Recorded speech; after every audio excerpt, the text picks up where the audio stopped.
కేసముద్రం జాతీయ వ్యవసాయ market Asia ఖండంలోనే 3వ స్థానంలో ఉన్న కేసముద్రం వ్యవసాయ మార్కెట్లో ఈరోజు భారీగా పోటెత్తిన ఎర్ర బంగారం ఇదికి 12,000 బస్తాలను మించిందని అధికారులు అయితే ఇప్పటికే చెప్తున్నారు. కేసముద్రం వ్యవసాయ మార్కెట్ 2,000 బస్తాల వరకే దీని కెపాసిటీ.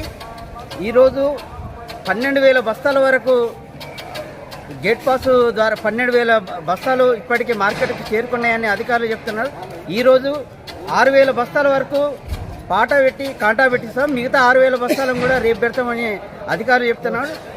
ఉమ్మడి వరంగల్, ఖమ్మం జిల్లాల నుంచి చుట్టుపక్కల మండలాల నుంచి అధికంగా పోటెత్తడం వలన ప్రస్తుతం అయితే కేసముద్రం వ్యవసాయ మార్కెట్ చైర్మన్ గంటా సంజీవరెడ్డి ఇక్కడ ఎలాంటి అవాంఛనీయ సంఘటనలు జరగకుండా మార్కెట్ అధికారులతోటి అలాగే పోలీస్ సిబ్బందితో కూడా ఆయన సమన్వయం ఉండి అవి కూడా మాట్లాడుతున్నాడు.